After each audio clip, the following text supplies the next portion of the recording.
South Florida revs up ahead of NASCAR's playoff weekend. The Miami Dolphins in the city of brotherly love against the Eagles on primetime. And the Hurricanes going into double overtime at home against the Clemson Tiger. All of this and more on the sideline. Hello, South Florida, and welcome to the Sideline, the place where you get all the highlights for your South Florida teams. I'm Anthony Cruz. And I'm Nicolette Esper, and the Sideline starts now.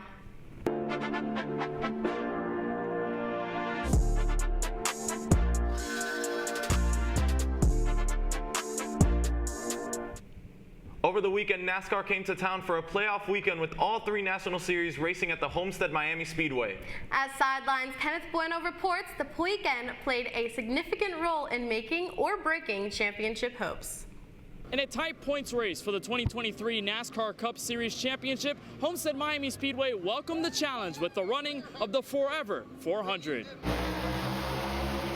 The Cup Series playoffs brought the field to South Florida, where 40 cars lined up on the starting grid. But as the field took the green flag for the 34th time this season, the focus lay on the drivers in the round of 8, including pole sitter Martin Truex Jr., aiming to make a charge for the Bill France Cup. Well, to win here would be huge because, to take us to the Final Four, but I think, the end goal is still, to win the championship. Yeah, it'd mean everything. I mean, it'd make me very happy. It'd make, our whole team obviously very happy. And this is the reason we do it. And be able to win it again would be everything. It'd make me feel a lot better about doing a whole nother year or two at least. While 2022 winner Kyle Larson led 96 laps and set the tone through the first two stages, a crucial mistake entering pit road took him out of contention, leaving the spotlight to shine on Joe Gibbs Racing driver Christopher Bell, who took over in the waning laps over William Byron to punch the golden ticket into the championship round. The 28-year-old mentioned how resiliency mattered most after early race struggles on his second win of the season. It was a lot, that's for sure. Wow. I mean, today was just a whirlwind for sure. To be able, to be able to overcome and to be in that bad of a spot. I mean, I was probably, a quarter straight away from going a lap down. It was just incredible the difference a couple pitch stop adjustments will do to your car. I was the slowest car on the track at one point in the race, and then a couple good adjustments later, and became one of the fastest ones. Bell wasn't the only victor of the weekend, though, as the Craftsman Trucks and Xfinity Series ran playoff races of their own. Youth prevailed as 20-year-olds Carson Hocevar and Sam Mayer took wins and cemented their names into the championship conversation. I've gotten a lot better as a driver. I've learned a lot more, good and bad, and it's kind of pushed us to this point in the season where we're really coming on at the right time. With playoff drivers capturing wins in all three series here in Homestead, each will have a shot in their respective championship races as Phoenix Raceway will host the finale weekend in 2 weeks' time. Reporting from Homestead Miami Speedway, Kenneth Bueno, Caplin News. Two of the NFL's top contenders faced off Sunday night on primetime as the Miami Dolphins took on the Philadelphia Eagles. Only one team lived up to the expectations this weekend as the Eagles dominated a 31-17 victory. In Tua Tagovailoa's and Jalen Hurts' first ever matchup in the NFL, Hurts got the better of him on the night, but even with the loss, the Dolphins remain atop of the AFC East. While the Eagles proved to be a great team after bouncing back from a tough loss, questions still surround Miami. The Fins have a chance to keep the lead in the division as they take on the New England Patriots at home on Sunday, a team they beat earlier this year.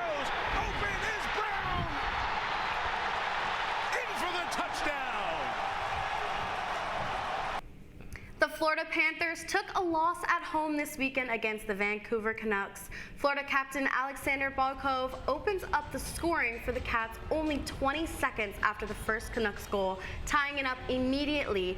Vancouver scored 2 in the second period, but center Sam Reinhart ties it up with back-to-back goals in the third period. With the score tied, the Cats put 6 men on the ice, leaving an empty net, and Vancouver capitalized on it, scoring twice in the last 5 minutes of the game. The final score was Vancouver 5, Florida 3. The Heat kick off what they hope will be another title run this Wednesday against the Detroit Pistons. Though Jimmy Butler did not play, this preseason may have slightly calmed fans' stress for the season.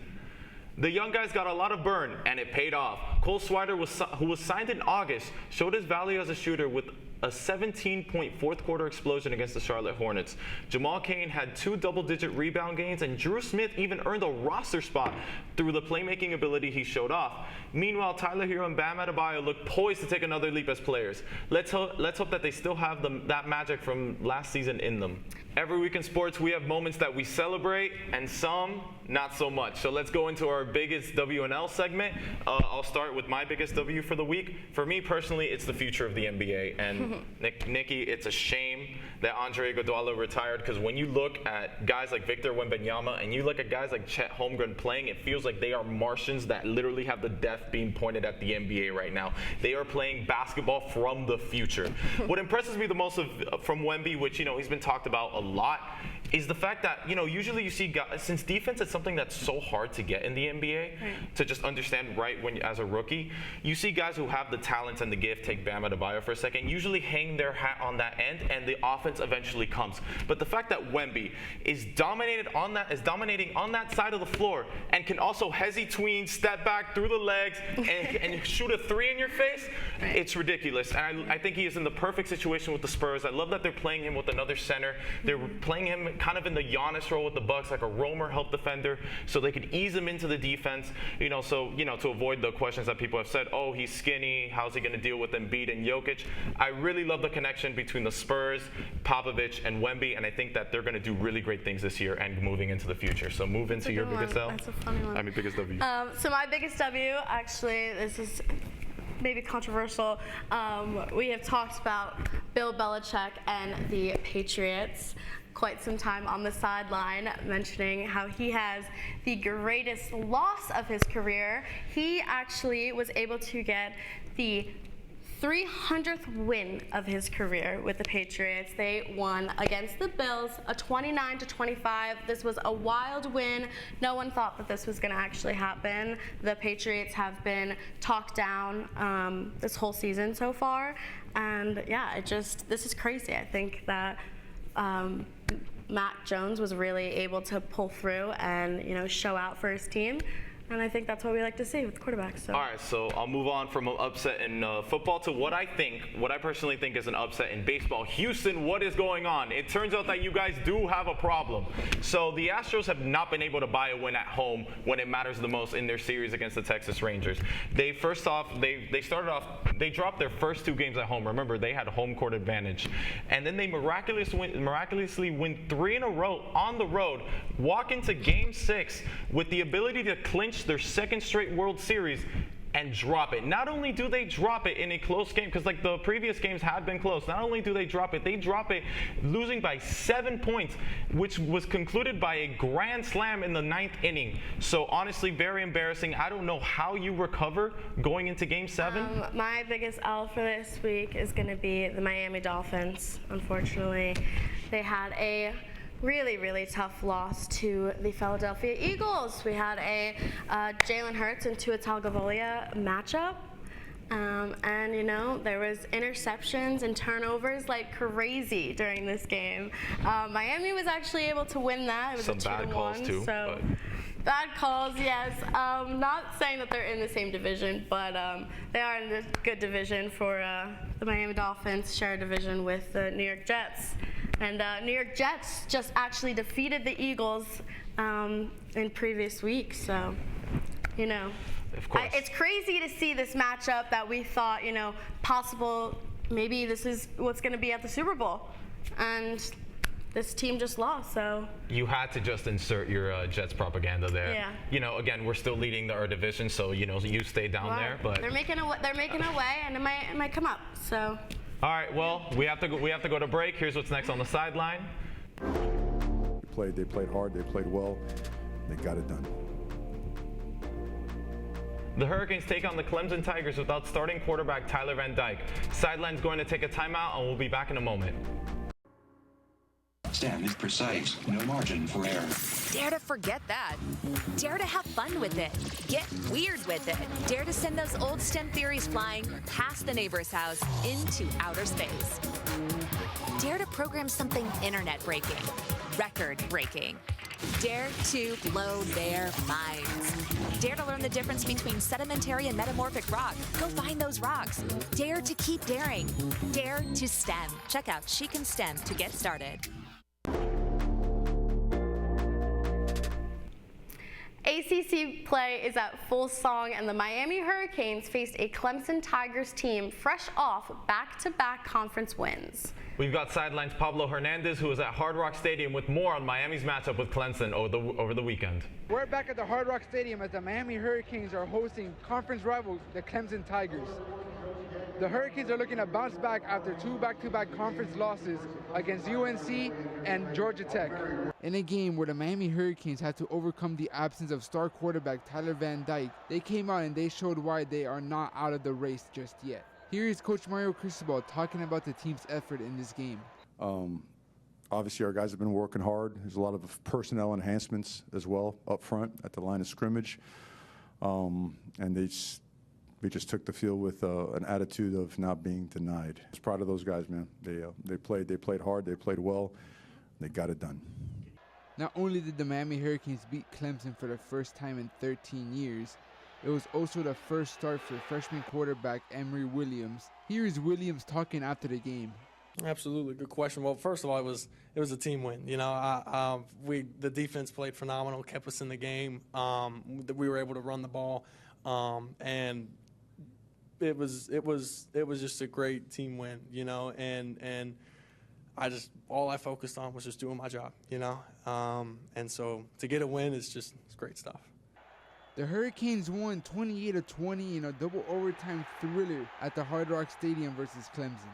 They are now 1-2 in conference play as they get ready to host Virginia next week for their homecoming game. Can they go up to 2-2, or will they fall down to 1-3? The Miami Hurricanes have their homecoming game next weekend on Saturday as they play the Virginia Cavaliers. For Caplin News, this is Pablo Hernandez. Kim Eng, the first female general manager in major North American sports, has declined her mutual one-year option to rejoin the team as the Miami Marlins were open to having her back, but not to an extension, which led to her departure. The Miami Marlins made the MLB playoffs in a full season for the first time in 20 years. Trades to acquire batting champion Luis Arraez and Silver Slugger Josh Bell would not have been possible if it were not for Kim, who will not be returning with the Fish in 2024. The Marlins reportedly wanted another executive as the final decision maker, similar to how things were when the run with Derek Jeter was around. All right, so we have a few anticipated games in South Florida this week. Let's go into our game picks. Let's see how things are going to turn out. So we're going to go into Florida Panthers versus the San Jose Sharks. Now, Nikki, the Florida Panthers have started very bang average during the year. So how do you? So they're facing the San Jose Sharks, right? Who are 8th in the Pacific Division, not the greatest team, right?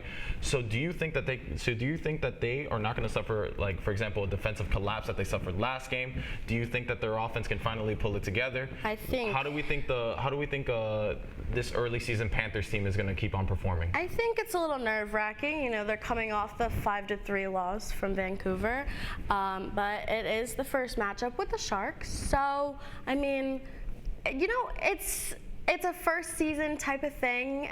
Everything's new, so I feel like they could balance it out. But as you said, with the defense, it might go back and forth. So this happens. I think we should all calm down, because this happens with teams that go through major roster reconstruction, like the Panthers did this summer. Right. So especially coming off such a high, again such like changes in the summer, I think we should give them time. Yeah. It is a very, very long season. They will eventually catch up. So now we're going into the Miami Heat versus the Detroit Pistons on October 25th, the first game of the Heat season.